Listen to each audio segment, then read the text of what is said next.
কলিয়াবৰত বাঘৰ সন্ত্ৰাস ৰোধিবলৈ তৎপৰ বন বিভাগ। সোণাৰী গাঁৱত পিঞ্জিৰা স্থাপন বন বিভাগৰ। শুকুৰবাৰে সোণাৰী গাঁৱত দুটাকৈ গৰু নিধন বাঘৰ। তাৰ পিছতে গাঁওখনৰ চৰণীয়া পথাৰত পিঞ্জিৰা স্থাপন বন বিভাগৰ।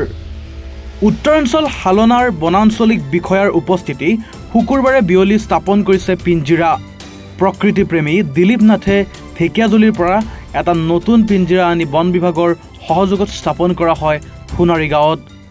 শীঘ্ৰে বাঘ পিঞ্জিৰাবদ্ধ হোৱাৰ আশা কৰিছে প্ৰকৃতিপ্ৰেমী দিলীপ নাথসহ বন বিভাগে।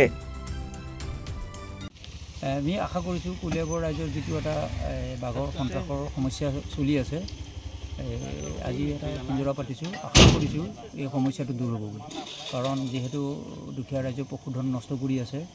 সেইকাৰণে মই শোণিতপুৰ জিলাৰ ঢেকিয়াজুলিৰ পৰা আহিছোঁ বন বিভাগৰ সহযোগত। মই আহি পিঞ্জৰা এইমাত্ৰ পাতি থৈ আহিছোঁ। আশা কৰিছোঁ আজি বাঘটো যদি পিঞ্জৰাবদ্ধ হয়, কলিয়াবৰ ৰাইজৰ এটা ডাঙৰ সমস্যা দূৰ হ'ব বুলি। কলিয়াবৰৰ পৰা নেকিবুৰ ৰহমানৰ প্ৰতিবেদন, এনি ভাৰত 24।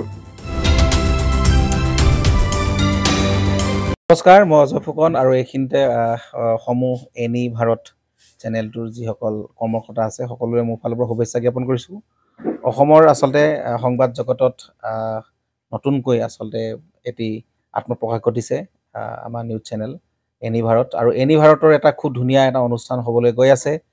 সকলোৱে জানে আমাৰ সকলোৰে মৰমৰ হাৰ্টথ্ৰব জুবিন গাৰ্গৰ গানে কি আনে, আচলতে জুবিনদাৰ সেই গীতৰ আধাৰত আমাৰ হিৰুদাই লিখা সেই গীতটি গানে কি আনে, এই গানে কি আনে নামৰ এটি তেওঁলোকে সাংগীতিক ৰিয়েলিটি শ্ব' কৰিবলৈ গৈ আছে।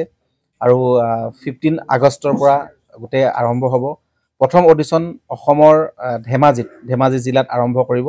গতিকে সমূহ যিসকল প্ৰতিভা আছে, যিসকলে গান ভাল পায়, যিসকলে তেওঁলোকৰ নিজৰ প্ৰতিভা আচলতে দেখুৱাব বিচাৰে, এই ৰিয়েলিটি শ্ব'ত গানে কি আনে এই প্ৰতিযোগিতাত অংশগ্ৰহণ কৰক আৰু খুব ধুনীয়া আপোনালোকে সুবৰ্ণ সুযোগ লাভ কৰিব।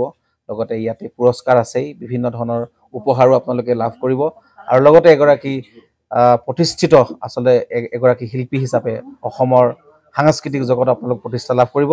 গতিকে গোটেই অনুষ্ঠানটোলৈ মোৰ ফালৰ পৰা শুভকামনা থাকিল, আৰু লগতে এই অনুষ্ঠানটোত আপোনালোকে অংশগ্ৰহণ কৰিব। আমিও আছোঁ আৰু সকলোকে আমি লগ পাম। ধন্যবাদ।